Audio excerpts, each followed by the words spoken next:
यह दर्शाता है कि हम समाज के वर्गों को डर पैदा करके साथ में नहीं लेना चाहते, विश्वास पैदा करके साथ में लेना चाहते हैं।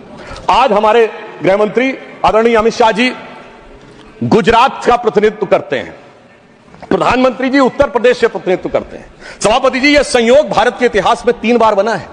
पहली बार जब सरदार पटेल गुजरात से थे और पंडित नेहरू उत्तर प्रदेश से थे तो स्वतंत्रता का काल था।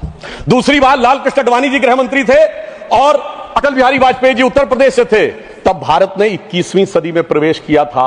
आज जब अमित शाह जी गुजरात से हैं और मोदी जी यूपी से हैं, तो भारत ने अमृत काल में प्रवेश किया है। अर्थात मैं कह सकता हूं, काल के कपाल पर, भारत के भाल पर कुछ तो नया होने वाला है और कुछ ना कुछ तो नया हुआ है, उसे आज समझने की जरूरत है। अब मैं बताना चाहता हूं कि गृह मंत्रालय ने इस दरमियान किस किस प्रकार से कार्य किए। मैं 3 प्रकार के कार्य बताना चाहता हूं। एक, वो कार्य जो पिछली सरकारें भी कर रही थी, वो हमने करके दिखाया। दूसरा, वो कार्य जो पिछली सरकारें कर ही नहीं सकती थी, सोच नहीं पाई, वो करके दिखाया। और तीसरे वो कार्य हैं जिसमें पिछली सरकारों ने एड़ी चोटी का जोर लगा दिया कि नहीं हो सकते, वो भी करके दिखाया। पहली श्रेणी में वो कार्य हैं, यानी मैं मानता हूं दूसरी सरकारों ने भी प्रयास किया होगा कि आतंकवाद की घटनाएं कम हो और अपराध की घटनाएं कम हो। तो मैं बताना चाहता हूं, आतंकवाद की जो कुल घटनाएं जून 2004 से 14 के बीच में 7214 थी, जो 14 से 2024 के बीच में 2240 है, 69% की कमी आई है। कुल मृत्यु जो नागरिकों की और सिक्योरिटी फोर्सेस की होती थी, उसमें 68% की कमी आई है। नागरिकों की जो मृत्यु होती थी उसमें 81% की कमी आई है। सिक्योरिटी कोर्सेस में जो फोर्सेस की जो मृत्यु होती थी उसमें 46% की कमी आई है। और मैं एक महत्वपूर्ण बात बताना चाहता हूं, स्टोन पेल्टिंग के इंसिडेंसेस 2010 में 2654 थे, अब 0 हैं। ऑर्गेनाइज हड़ताल 0 है, स्टोन पेल्टिंग 0 है, स्टोन पेल्टिंग में जख्मी होने वाले 0 हैं। सभापति महोदय, पत्थर पड़ने के दौर खत्म हो गया, मगर अगर किसी की अकल पे पत्थर पड़ा हो तो उसे बदला हुआ नजारा नहीं दिखाई पड़ता। इसलिए मैं कहना चाहता हूं, चश्मा उतारो, फिर देखो यारो, दुनिया नई है, चेहरा पुराना। महिला सुरक्षा के लिए एक अलग प्रभार बनाया गया। 2018 में इंटीग्रेटेड हेल्पलाइन बनाई गई और 181 हेल्पलाइन को राज्यों और केंद्र शासित प्रदेशों के साथ जोड़ा गया। फोरेंसिक को मजबूत करने के लिए प्रदेश में डीएनए विश्लेषण और साइबर फोरेंसिक की लैब्स बनाई गई। मॉडर्नाइजेशन करने के लिए 80 करोड़ की एक अलग मंजूरी दी गई। फोरेंसिक इकोसिस्टम को बेहतर बनाने के लिए 7 नई फोरेंसिक प्रयोगशालाएं बनाने की बात हुई, और जिसमें यूपी, बिहार, उड़ीसा, राजस्थान, छत्तीसगढ़, तमिलनाडु और केरल में, और इसके अतिरिक्त पुणे, गुवाहाटी, भोपाल और कोलकाता की लैब्स को और इंप्रूव करने का कार्य किया गया। ये वो कार्य हैं जो पिछली सरकारों ने सोचा नहीं था वो कर पाए। मैं उदाहरण देना चाहता हूं। एक है सीएए का उदाहरण अभी हमारे साथी ने दिया। मैं याद दिलाना चाहता हूं, इसी संसद में एक वो दौर था जब इनकी नेता ममता बनर्जी जी ने भारत के इतिहास में इकलौती बार जब चेयर के ऊपर फाइल फेंकी थी, किस बात को लेकर कि बांग्लादेशी घुसपैठियों के बारे में चर्चा करने का मौका नहीं दिया जा रहा है। और आज मैं कहना चाहूंगा, कितना बड़ा बदलाव दिखता है कि जिन लोगों ने इतना बड़ा कार्य किया था वो आज कितना पीछे हट गए। इसे कहते हैं कि वक्त के साथ इंसान कैसा बदलता है। सीए पे मैं कहना चाहूंगा, सीए गृह मंत्रालय का विषय है, नागरिकता, और यह संसद के द्वारा पारित कानून था, परंतु राज्य विधानसभाओं ने उसके खिलाफ प्रस्ताव पारित कर दिया। यह सरासर कानून का उल्लंघन था, सरासर संविधान का उल्लंघन था, और मैं कह सकता हूं इसके द्वारा संविधान खतरे में था। दूसरा मैं उदाहरण देना चाहता हूं, यूएपीए का चेंज किया गया, यानी अब केवल एक संगठन आतंकवादी नहीं होगा, कोई व्यक्ति आतंकवादी होगा तो उसको भी आतंकवादी माना जाएगा। एनआईए एक्ट में आतंकवाद की परिभाषा स्थापित की गई। मृत्यु दंड पर यह संशोधन किया गया कि क्षमा याचना केवल संबंधित व्यक्ति ही कर पाएगा, दूसरा नहीं कर पाएगा। आपदा के लिए विशेष धनराशि की व्यवस्था की गई, और नक्सलवाद को समाप्त करने में अभूतपूर्व सफलता हमें मिली है। अभी दिसंबर के महीने में हमारे गृह मंत्री अमित शाह जी नक्सलवाद प्रभावित क्षेत्र में सीआरपीएफ के कैंप में पूरी रात गुजार कर आए हैं। जो लोग ये कहने का प्रयास करते हैं कि इसको डर और किससे वो, उससे उनको समझने का प्रयास करना चाहिए। अब वो दौर चले गए सभापति महोदय। मुझे याद है 6 अप्रैल 2010 को दंतेवाड़ा में 76 सीआरपीएफ के जवान शहीद हो गए थे, और उसके बाद ऐसे समाचार आते थे कि देश के कुछ विश्वविद्यालयों में शहीद जवानों के प्रति नहीं, नक्सलवादियों के समर्थन में कार्यक्रम हो रहे थे। वो दौर अब समाप्त हो गया। अब तीसरी श्रेणी में बताना चाहता हूं, वो काम आते हैं, किए हैं गृह मंत्रालय ने, जो पिछली सरकारें कहती रही कि ये नहीं हो सकता, नहीं हो सकता, वो करके दिखाया। धारा 35A, धारा 370। मैं कह सकता हूं जब सरदार पटेल गृह मंत्री थे, राज्यों का महकमा उनके पास था, वो कश्मीर की कसक जो रह गई थी, वो कसक अगर आज समाप्त हुई है तो अगस्त 2019 में अमित शाह जी के शासनकाल में वह समाप्त हुई है। मैं कहना चाहता हूं, श्यामा प्रसाद मुखर्जी जी ने पहला बलिदान दिया था। रावी के तट पर 26 जनवरी 1930 को कांग्रेस के लाहौर अधिवेशन में स्वराज्य की शपथ ली गई थी, पर वो शपथ अधूरी रह गई थी। तो सरदार पटेल के दिल में कसक थी, श्यामा प्रसाद मुखर्जी जी का बलिदान था और अटल जी के दिल में वेदना थी। उन्होंने कहा था 15 अगस्त का दिन कहता आजादी अभी अधूरी है, सपने सच होने बाकी हैं, रावी की शपथ न पूरी है। परंतु वो शपथ किसने पूर्ण की? प्रधानमंत्री श्री नरेंद्र मोदी जी के नेतृत्व में हमारे वर्तमान गृह मंत्री श्री अमित शाह जी ने उसको पूरा किया। और इसी के साथ मैं एक पंक्ति में कहना चाहूंगा, इतना बड़ा परिवर्तन भारत के इतिहास में आया कि अपनी सरकार की तरफ से और प्रधानमंत्री जी की तरफ से कि दर्द की रात गई, गम के जमाने भी गए और मोदी जी के हिम्मत से कई दाग पुराने भी गए।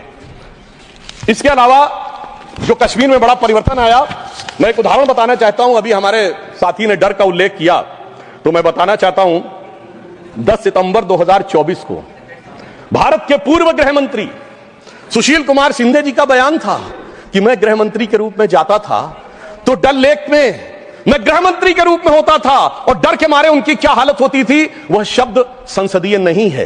तो मैं अपनी स्वरचित पंक्ति में कहना चाहूंगा, हमारे साथी सब समझ जाएंगे कि लहूलुहान थी घाटी और झेलम डरी हुई थी, खामोशियां रातों की दिन में भरी हुई थी और दहशत का था वो आलम कि डल लेक घूमने में गृह मंत्री के पग के नीचे धरती फटी हुई थी।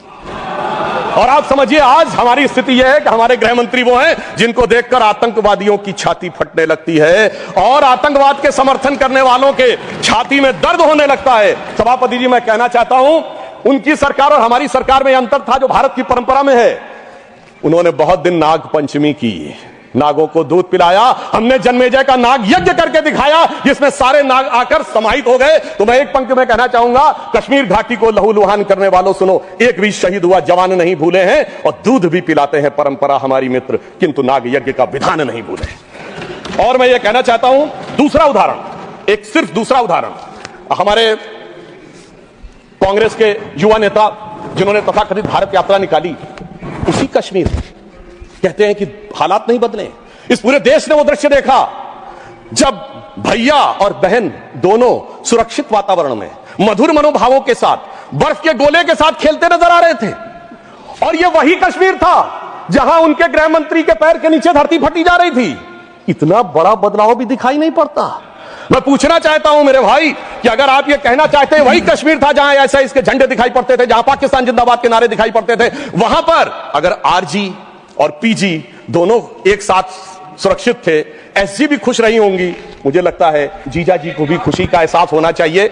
मैंने किसी का नाम नहीं लिया है। और इसके लिए गृह मंत्री जी को साधुवाद देना चाहिए कि कश्मीर में इतना बड़ा बदलाव देखने को मिला है, कम से कम इतना तो करना चाहिए। और मैं अपने साथियों से कहना चाहूंगा जो उनके नेता बोलते हैं डरो मत, हकीकत का सामना करो कि कितना बदलाव आया है, इसको स्वीकार करो, डरो मत। डरने का काम देश के विरोधियों के लिए छोड़ दो हमारी सरकार ने। इसके अलावा हमारी सरकार के समय में इंडियन पैनल कोड को भारतीय न्याय संहिता के रूप में जो बदलाव किया गया वो एक महत्वपूर्ण बात है। परंतु मैं सभापति महोदय यह भी बताना चाहूंगा कि जब भी किसी चीज की तुलना हो तो तुलनात्मक होनी चाहिए। जब हमारी सरकार आई और गृह मंत्रालय का दौर आया तो उस जमाने में क्या अंतर था सिक्योरिटी में और आज क्या बड़ा अंतर है। राष्ट्रीय सुरक्षा सबसे प्रमुख दायित्व है, जैसा कि हमारे साथी ने कहा, लॉ एंड ऑर्डर तो स्टेट का सब्जेक्ट है, पर राष्ट्रीय सुरक्षा गृह मंत्रालय की बात मैं पूछना चाहता हूं। हमारी सरकार आने से पहले दिल्ली में धमाके नहीं होते थे क्या? मुंबई में नहीं होते थे? चंडीगढ़, गुवाहाटी, लखनऊ, फैजाबाद, जयपुर, नागपुर, हैदराबाद, कौन सा ऐसा शहर का जहां धमाके नहीं होते थे? चलती ट्रेन में धमाके, चलते बस में धमाके, लोकल ट्रेन में धमाके, और लिखा रहता था बस अड्डे पे धमाका, रेलवे स्टेशन पे धमाका, लिखा रहता था छूना नहीं धमाका हो जाएगा। मगर इसके बावजूद आज वो केवल दक्षिण कश्मीर के 4 जिलों तक सीमित हो गया है। इसके बावजूद इतना बदला हुआ नजारा नजर नहीं आता है। यह दर्शाता है कि कितना पूर्वाग्रह की दृष्टि है। और यह भी मैं बताना चाहता हूं, इस सरकार, पिछली सरकार के शासनकाल में जांच के अंदर किस प्रकार का कार्य हुआ, मैं 2 चीजों का उदाहरण देना चाहता हूं। समझौता एक्सप्रेस केस दुनिया के इतिहास का इकलौता केस होगा कि पहले वहां सरकार जांच कर रही थी कि पाकिस्तान ने कराया, अचानक यू टर्न ले लिया और तथाकथित हिंदू आतंकवाद पे आ गए। किस आधार के ऊपर?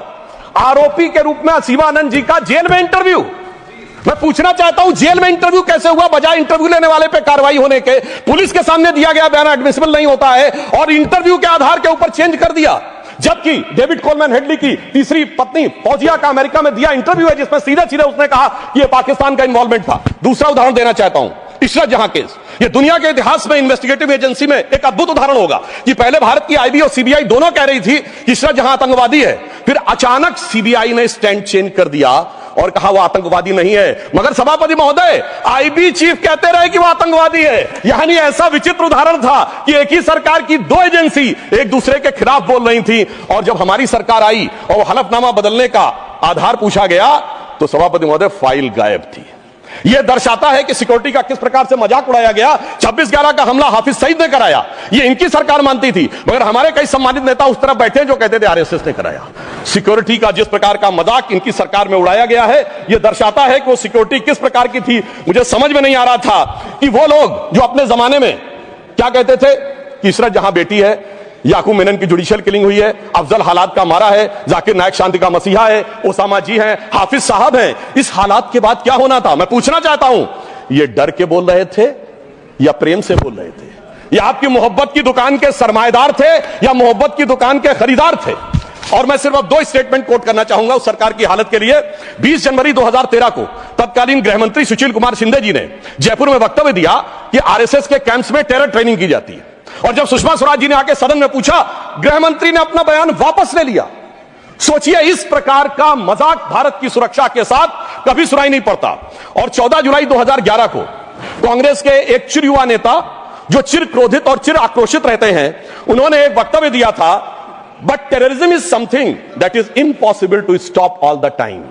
यानी हमेशा के लिए आतंकवाद को रोकना मुमकिन नहीं है। सभापति महोदय, जिस सरकार का चाल चलन ऐसा था उसके हालात में रोकना मुमकिन नहीं था, पर आज मोदी जी की सरकार है तो मोदी है तो मुमकिन है, वो हमने करके दिखाया। मैं दूसरा बताना चाहता हूं उदाहरण। एक दौर था जिस जमाने में 26/11 हमले के बाद से पहले 2007 में आंतरिक सुरक्षा के लिए नीति क्या थी? हवाना में जाके यह कहा कि पाकिस्तान आतंकवाद से पीड़ित देश है। यह भारत सरकार का ऑफिशियल स्टेटमेंट था। 26/11 के हमले के केवल 9 महीने बाद जुलाई 2009 में शर्म एल शेख में ज्वाइंट डिक्लेरेशन में बलूचिस्तान का उल्लेख आया और यह कहा गया टेरर के अटैक से टॉक्स प्रभावित नहीं होंगी। मगर सभापति महोदय, जो हमारी सरकार आई तो हमने कहा टेरर के साथ टॉक्स नहीं होंगी। और जब से मोदी जी की सरकार आई है, हमने इस बात को बिल्कुल साफ साफ कर दिया है। और इसीलिए पिछले 11 साल ऐसे जब कोई औपचारिक द्विपक्षीय वार्ता नहीं हुई। सभापति महोदय, क्योंकि जब से हमारे गृह मंत्री जी आए हैं, हालात में जानते क्या बदलाव आया है? उस जमाने में शांति के कबूतर उड़ा करते थे, अब गुरु गोविंद सिंह जी के बाज उड़ते हैं। और जिसे हम अपने लखनऊ की भाषा में कहते हैं कि अम्मा मियां वो दिन लद गए जब उस्ताद लल्लू खफाकते उड़ाया करते थे। और अब वो बदलाव ये देखने को मिला है।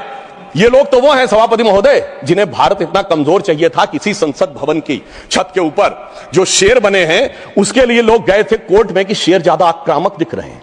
यानी इन्हें शेर बिल्ली जैसे चाहिए थे, बिल्ली जैसे नहीं, भीगी बिल्ली जैसे चाहिए थे। परंतु शायद ये भूल गए कि हमारे प्रधानमंत्री जी और गृह मंत्री जी गुरु गोविंद सिंह जी से भी प्रेरणा लेते हैं, शिवाजी महाराज से भी प्रेरणा लेते हैं, महाराणा प्रताप से भी प्रेरणा लेते हैं। और उनकी तरफ से हमारी नीति के लिए कहना चाहूंगा कि मन में है धैर्य और तन में प्रचंड शौर्य, बन चंद्रगुप्त मौर्य प्रलय मचाएंगे।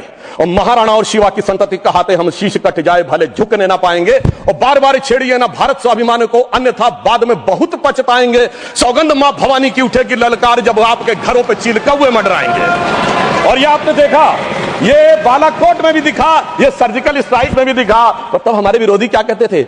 आदमी मरे थे कि कौवे मरे थे, पेड़ गिरी थी कि बिल्डिंग गिरी थी। इस प्रकार के मजाकिया बात करने वाले लोगों को मैं बताना चाहता हूं कि भारत की व्यवस्था, अभी एक विषय का उल्लेख आया हमारे साथी ने, मैं एक बात पूछना चाहता हूं। वोटर डुप्लीकेशन की बात हमारे विरोधी उठाते हैं। मैं कहना चाहता हूं, अगर वोटर डुप्लीकेशन की बात करना चाहते हो तो पहले सिटीजनशिप डुप्लीकेशन को क्लियर कर लीजिए। क्यों नहीं एनआरसी के लिए हां बोल देते हैं, उसके बाद यह मुद्दा ही खत्म हो जाएगा।